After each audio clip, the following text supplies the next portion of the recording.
NRN for Low Carbon Energy and the Environment was established in 2013 by Welsh Government and the Higher Education Funding Agency for Wales, HEFCW.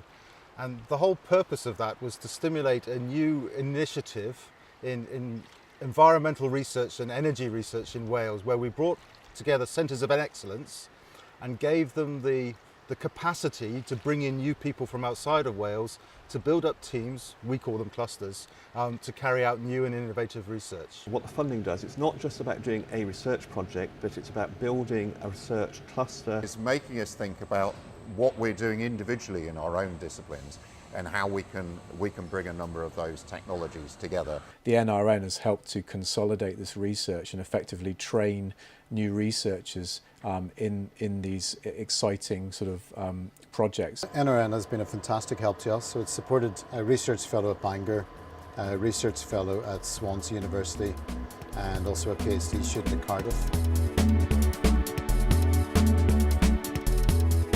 These fellowships are truly unique, and they've really given the fellows a lot of resource. So quite often you can get a fellowship but not much resource, but we've been able to give our fellows enough resource to be able to get on and do innovative work.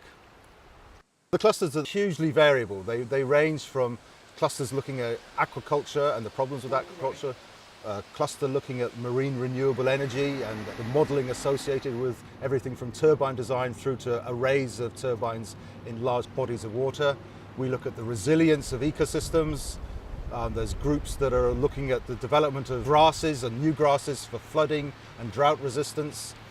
We have other groups looking at shelter belts for sheep. So the NRN, which is one of its unique features, I think, supports a huge variety of different kinds of environmental and low carbon energy research.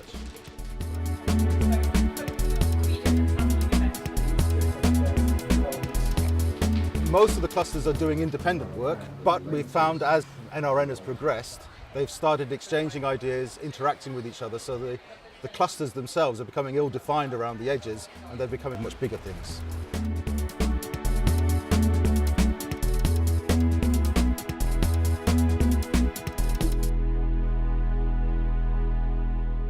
It came at that point that I was returning to work, and it just made a huge difference in terms of my confidence. Returning fellowship came at exactly the right moment for me. I was coming back to work after maternity leave and I had loads of ideas, but I didn't have the means to do it. I didn't have the capital. I was at first daunted by, you've got a small baby, you've got to travel, but I now see it as a good push really to really get on and make new collaborations abroad, which I wouldn't have done otherwise.